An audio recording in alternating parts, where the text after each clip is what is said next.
नमस्कार मित्रों, स्वागत है आपका एक बार फिर आपके अपने YouTube चैनल अथर्व एकेडमी में। दोस्तों, ये हमारी यूपी पुलिस कांस्टेबल एवं एसएससी जीडी की स्पेशल सीरीज की 11वीं क्लास है, जिसमें आज हम देखेंगे GK GS, science, current affair एवं हिंदी के कुछ काफी महत्वपूर्ण प्रश्नों को। तो वीडियो को पूरा जरूर देखिएगा। पहला प्रश्न है, यूनेस्को ने वर्ष 2023 के लिए अंतर्राष्ट्रीय शिक्षा दिवस की मुख्य विषय थीम क्या रखी थी? तो याद रखिएगा, इसका सही जवाब होगा to invest in peoples, prioritize education. UNESCO द्वारा 2023 की अंतर्राष्ट्रीय शिक्षक दिवस की यह थीम थी। अगला प्रश्न है, कृषि जागरण के किस मुख्यालय में भारत के प्रथम एफपीओ कॉल सेंटर का उद्घाटन किया गया है? तो याद रखिएगा, कृषि जागरण के नई दिल्ली मुख्यालय में भारत के प्रथम एफपीओ कॉल सेंटर का उद्घाटन किया गया है।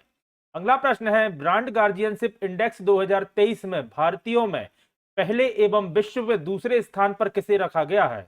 याद रखिएगा, ब्रांड गार्जियनशिप इंडेक्स 2023 में मुकेश अंबानी को भारतीयों में पहले एवं विश्व में दूसरे स्थान पर रखा गया है।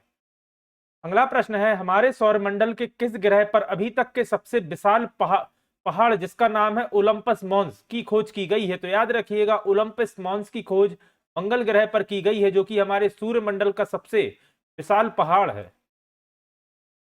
अगला प्रश्न है, किस देश के खिलाड़ी ने इंडिया ओपन बैडमिंटन टूर्नामेंट में पुरुष सिंगल्स का खिताब जीता है? तो याद रखिएगा, इसका सही जवाब होगा थाईलैंड के खिलाड़ी, और इनका नाम भी याद रखिएगा। इनका नाम है कुलनाबुत बिनती दर्शन, जो कि थाईलैंड के टेबल टेनिस के बैडमिंटन के खिलाड़ी है, जिन्होंने इंडिया ओपन बैडमिंटन टूर्नामेंट में पुरुष सिंगल्स का खिताब जीता है। अगला प्रश्न है, जम्मू और कश्मीर सरकार ने 4 फरवरी से 14 फरवरी तक अपना कौन सा सरस मेला 2023 का आयोजन किया? तो इसका सही जवाब होगा, सरस मेला का यह पहला संस्करण था, जो कि 4 फरवरी से 14 फरवरी 2023 तक आयोजित किया गया था।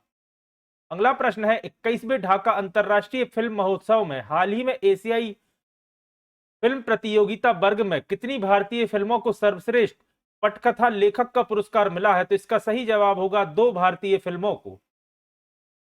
अगला प्रश्न है, भारत ने किस राज्य का अस्का थाना देश का नंबर 1 पुलिस स्टेशन बन गया है? तो याद रखिएगा, उड़ीसा राज्य का अस्का थाना देश का नंबर 1 पुलिस स्टेशन बन गया है। अगला प्रश्न है, किस देश की सरकार ने हाल ही में यानोमामी में मेडिकल इमरजेंसी की घोषणा की है? तो याद रखिएगा, ब्राजील सरकार ने हाल ही में यानोमामी में मेडिकल इमरजेंसी की घोषणा की है। अगला प्रश्न है, हाल ही में मशहूर आर्किटेक्ट और पद्म भूषण से सम्मानित बालकृष्ण जोशी का कितने वर्ष की आयु में निधन हो गया है? याद रखिएगा, बालकृष्ण जोशी जी का 95 वर्ष की आयु में निधन हो गया है। अगला प्रश्न है, हाल ही में किसने चंडीगढ़ में उत्तर भारत की 2000 किलोवाट की सबसे बड़ी तैरती सौर ऊर्जा परियोजना का उद्घाटन किया है? तो याद रखिएगा, यह उद्घाटन बनवारी लाल पुरोहित ने किया है। अगला प्रश्न है, मुंबई अंतरराष्ट्रीय हवाई अड्डे ने अपने बेड़े में कितने एमजी जेट्स को शामिल किया है? तो याद रखिएगा, मुंबई अंतरराष्ट्रीय हवाई अड्डे ने कुल 45 एमजी जेट्स को अपने बेड़े में शामिल किया है। अगला प्रश्न है, एयर मार्शल एपी सिंह को हाल ही में भारत की किस सेना के नए उप प्रमुख के रूप में नियुक्त किया गया है? तो याद रखिएगा, इनका नाम याद रखिएगा, एपी सिंह, जिन्हें हाल ही में वायुसेना के उप प्रमुख के रूप में नियुक्त किया गया है। अगला प्रश्न है, हाल ही में मैनुएला बोटे को किस देश की पहली महिला प्रधानमंत्री नियुक्त किया गया है? याद रखिएगा, मैनुएला बोटे को इक्वाटोरियल गिनी का पहला महिला प्रधानमंत्री नियुक्त किया गया है। अगला प्रश्न है, हाल ही में अंतरराष्ट्रीय मुद्रा कोष ने किस देश के लिए 4.7 बिलियन अमेरिकी डॉलर ऋण को मंजूरी दी है? तो याद रखिएगा, इसका सही जवाब होगा बांग्लादेश। अगला प्रश्न है, हाल ही में भारत किस देश के साथ सेमीकंडक्टर उद्योग में सहयोग को बढ़ावा देने के लिए एक टास्क फोर्स बनाने पर सहमत हुआ है? इसका सही जवाब होगा, भारत अमेरिका के साथ सेमीकंडक्टर उद्योग में सहयोग बढ़ावा देने के लिए एक टास्क फोर्स बनाने पर सहमत हुआ है। अगला प्रश्न है, हाल ही में पूमा इंडिया ने किसे अपना नवीनतम ब्रांड एम्बेसडर बनाने की घोषणा की है? तो याद रखिएगा, पूमा इंडिया ने क्रिकेटर हरमनप्रीत कौर को अपना नवीनतम ब्रांड एम्बेसडर बनाने की घोषणा की है। अगला प्रश्न है, हाल ही में यूनेस्को ने किस ऐतिहासिक बंदरगाह को संयुक्त राष्ट्र के शैक्षणिक, वैज्ञानिक एवं सांस्कृतिक संगठन की विश्व विरासत सूची में शामिल किया है? दोस्तों याद रखिएगा, संयुक्त राष्ट्र के शैक्षणिक, वैज्ञानिक एवं सांस्कृतिक संगठन यूनेस्को का पूर्ण रूप होता है united nation educational, scientific and cultural organisation. UNESCO का पूर्ण रूप होता है संयुक्त राष्ट्र शैक्षणिक, वैज्ञानिक एवं सांस्कृतिक संगठन। और इसका सही जवाब होगा उड़ीसा राज्य के बंदरगाह को यूनेस्को ने हाल ही में विश्व विरासत सूची में शामिल किया है। अगला प्रश्न है, हाल ही में मॉर्गन स्टैनली ने किसको भारत के लिए एक नए कंट्री हेड के रूप में नामित किया है? तो याद रखिएगा, मॉर्गन स्टैनली ने अरुण कोहली को हाल ही में नए कंट्री हेड के रूप में नामित किया है। अगला प्रश्न है, हाल ही में किस राज्य सरकार द्वारा स्कूलों में पढ़ने वाली सभी छात्राओं को स्वतंत्र और आत्मविश्वास बनाने के लिए आरोहिणी पहल प्रशिक्षण कार्यक्रम शुरू करने की घोषणा की है? तो याद रखिएगा, यह घोषणा उत्तर प्रदेश राज्य सरकार द्वारा की गई है। अगला प्रश्न है, G20 अध्यक्षता के दौरान पर्यटन को बढ़ावा देने के लिए भारत यात्रा वर्ष 2023 अभियान को किसके द्वारा प्रारंभ किया गया था? तो इसका सही जवाब होगा जी किशन रेड्डी द्वारा। अगला प्रश्न है, हाल ही में सर्वोच्च न्यायालय ने निष्क्रिय इच्छा मृत्यु के नियमों का सरलीकरण किया है, भारत में इसे कब वैध किया गया था? तो याद रखिएगा, भारत में इसे वर्ष 2018 में वैध किया गया था। अगला प्रश्न है, हाल ही में ब्रिटेन में इंडिया यूके अचीवर्स ऑनर्स द्वारा लाइफ टाइम अचीवमेंट अवार्ड से किसे सम्मानित किया गया है? तो याद रखिएगा, पूर्व प्रधानमंत्री डॉक्टर मनमोहन सिंह को इंडिया यूके अचीवर्स ऑनर्स द्वारा लाइफ टाइम अचीवमेंट अवार्ड से सम्मानित किया गया है। अगला प्रश्न है, विश्व आर्द्र भूमि दिवस कब मनाया जाता है? तो याद रखिएगा, विश्व आर्द्र भूमि दिवस प्रति वर्ष 2 फरवरी को मनाया जाता है।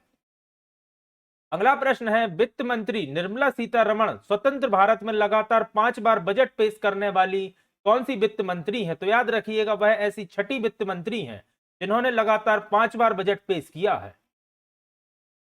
अगला प्रश्न है, मध्यकालीन भारत में लंबाई के मात्रक के रूप में किसका प्रयोग किया जाता था? तो याद रखिएगा, मध्यकालीन भारत में लंबाई के मात्रक के रूप में गज का प्रयोग किया जाता था।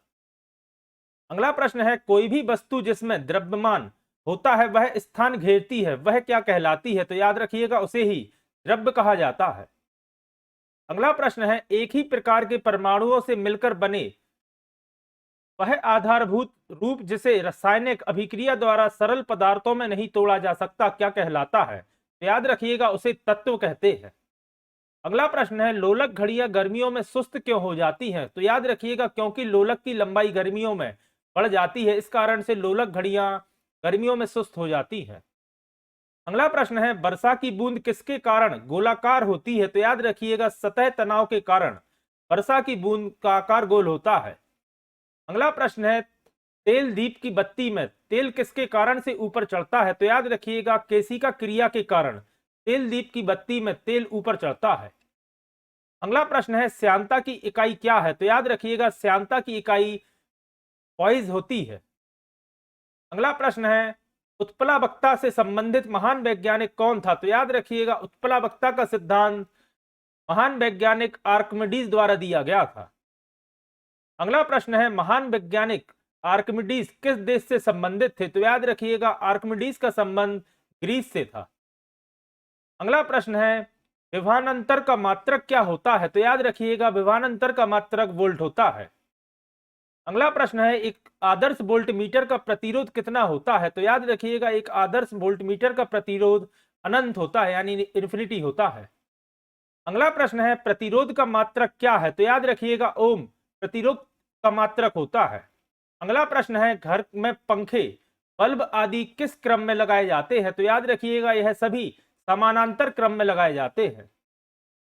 अगला प्रश्न है, ओम का नियम क्या बताता है? तो याद रखिएगा, किसी चालक के सिरों के बीच विभवांतर उसमें बहने वाली धारा के समानुपाती होता है। अगला प्रश्न है, विशिष्ट प्रतिरोध का एसआई मात्रक क्या होता है? तो याद रखिएगा, विशिष्ट प्रतिरोध का एसआई मात्रक ओम मीटर होता है। अगला प्रश्न है, एक शुष्क सेल में किस तरह की ऊर्जा पाई जाती है? तो याद रखिएगा, एक शुष्क सेल में रासायनिक ऊर्जा पाई जाती है। अगला प्रश्न है, वोल्टीय सेल के आविष्कारक कौन थे? तो याद रखिएगा, अलेजांड्रो वोल्ट्रा वोल्टमीटर के आविष्कारक थे। अगला प्रश्न है लोहे के ऊपर जिंक की परत चढ़ाने को क्या कहते हैं? तो याद रखिएगा इस विधि को ही गैल्वेनाइजेशन के नाम से जाना जाता है। अगला प्रश्न है विद्युत अपघटन संबंधी नियम किसने प्रतिपादित किया था? तो याद रखिएगा माइकल फैराडे ने विद्युत अपघटन संबंधी नियम प्रतिपादित किए थे। अगला प्रश्न है आमतौर पर सुरक्षा फ्यूज के लिए प्रयोग होने वाली तार किस मिश्र धातु की बनी होती है? याद रखिएगा फ्यूज में उपयोग की जाने वाली तार टिन एवं सीसा के मिश्र धातु की बनी होती है। अगला प्रश्न है भूकंप कैसे आता है? तो याद रखिएगा टेक्टोनिक प्लेट्स के आपस में टकराने के कारण भूकंप आता है। और याद रखिएगा इसको मापने का स्केल रिएक्टर स्केल होता है। और अगला प्रश्न है अलाउद्दीन खिलजी का प्रसिद्ध डच सेनापति कौन था? यहां मिसप्रिंट है, डच है जी। डच सेनापति कौन था जिसने डेक्कन अभियान का नेतृत्व किया था? तो इसका नाम था मलिक कफूर। अगला प्रश्न है बक्सर के युद्ध में अंग्रेजों का नेतृत्व किसने किया था? तो आप सभी जानते हैं हेक्टर मुनरो ने बक्सर के युद्ध में अंग्रेजों का नेतृत्व किया था। अगला प्रश्न है भारत ने ओलंपिक में फील्ड हॉकी में अंतिम गोल्ड मेडल कब जीता था? तो वर्ष 1980 में भारत ने ओलंपिक में फील्ड हॉकी में अंतिम गोल्ड मेडल जीता था। अगला प्रश्न है 65वां संविधान संशोधन अधिनियम 1990 का संबंध किससे है? तो इसका सही जवाब होगा एक सदस्य प्रणाली को बहुत सदस्य राष्ट्रीय अनुसूचित जाति और अनुसूचित जनजाति आयोग के रूप में परिवर्तित कर दिया गया था 65वें संविधान संशोधन के तहत, याद रखिएगा। अगला प्रश्न है किस भारतीय राज्य में बांस ड्रिप सिंचाई प्रणाली एक बहुत पुरानी प्रथा है? तो याद रखिएगा बांस ड्रिप सिंचाई प्रणाली मेघालय में एक बहुत पुरानी प्रथा है। अगला प्रश्न है लोकमान्य बाल गंगाधर तिलक ने कौन सा नारा दिया था? तो याद रखिएगा स्वराज्य मेरा जन्मसिद्ध अधिकार है और मैं इसे लेकर रहूंगा, यह नारा है बाल गंगाधर तिलक का। अगला प्रश्न है कोयला, पेट्रोलियम एवं प्राकृतिक गैस को क्या कहा जाता है? तो याद रखिएगा इन सभी को जीवाश्म ईंधन कहा जाता है। अगला प्रश्न है ट्रेन टू पाकिस्तान या पाकिस्तान मेल उपन्यास के लेखक कौन है? तो याद रखिएगा ट्रेन टू पाकिस्तान या पाकिस्तान मेल उपन्यास के लेखक हैं खुशवंत सिंह। अगला प्रश्न है मौलिक कर्तव्य किस अनुच्छेद में दिए गए हैं? तो याद रखिएगा भारतीय संविधान के भाग 4 के का अनुच्छेद 51 के का में मौलिक कर्तव्य दिए गए हैं। अगला प्रश्न है भारतीय सिविल सेवा की अर्हता प्राप्त करने वाले पहले भारतीय कौन थे? तो याद रखिएगा सत्येंद्र नाथ टैगोर पहले भारतीय थे जिन्होंने भारतीय सिविल सेवा की अर्हता प्राप्त की थी। अगला प्रश्न है ईरान की राजधानी क्या है? तो याद रखिएगा तेहरान ईरान की राजधानी है। अगला प्रश्न है अकबर के शासनकाल में आलमगुजार नामक अधिकारी का क्या कार्य होता था? तो याद रखिएगा आलमगुजार नामक अधिकारी का कार्य होता था भूमि राजस्व का मूल्यांकन एवं संग्रहण करना। अगला प्रश्न है द्विनाम पद्धति किससे संबंधित है? तो याद रखिएगा द्विनाम पद्धति का संबंध कार्ल लीनियस से है। अगला प्रश्न है 2011 की जनगणना के अनुसार भारत का जनसंख्या घनत्व कितना है? तो याद रखिएगा 382 व्यक्ति प्रति वर्ग किलोमीटर 2011 की जनगणना के अनुसार भारत का जनसंख्या घनत्व है। अगला प्रश्न है गोदान के लेखक कौन है? तो याद रखिएगा गोदान के लेखक हैं मुंशी प्रेमचंद्र। अगला प्रश्न है घोड़े मेदिनी किस राज्य से संबंधित है? तो याद रखिएगा घोड़े मेदिनी का संबंध गोवा से है। अगला प्रश्न है मांडो क्या है? तो दोस्तों याद रखिएगा मांडो संगीत नृत्य शैली है। तो दोस्तों ये थी हमारी यूपी पुलिस कांस्टेबल एवं एसएससी जीडी की स्पेशल सीरीज की 11वीं क्लास। आशा करता हूं आज की क्लास आपके लिए पसंद आई होगी। अगर आज की क्लास आपको पसंद आई है तो वीडियो को लाइक करें, कमेंट करें, और अगर आपने इसके पहले की क्लासेस नहीं देखी हैं तो चैनल की प्लेलिस्ट में जाकर एक बार उन क्लासेस को भी आप जरूर देखिएगा। इसके अलावा कल संडे को मैंने एक मैराथन क्लास भी अपलोड करी थी जिसमें लगभग मैंने 500 से 600 के करीब प्रश्नों को एक ही क्लास में डिस्कस किया था, तो एक बार आप वह क्लास भी आप जरूर देखिएगा। जल्दी ही फिर हाजिर होता हूं अपनी नेक्स्ट वीडियो के साथ। धन्यवाद दोस्तों।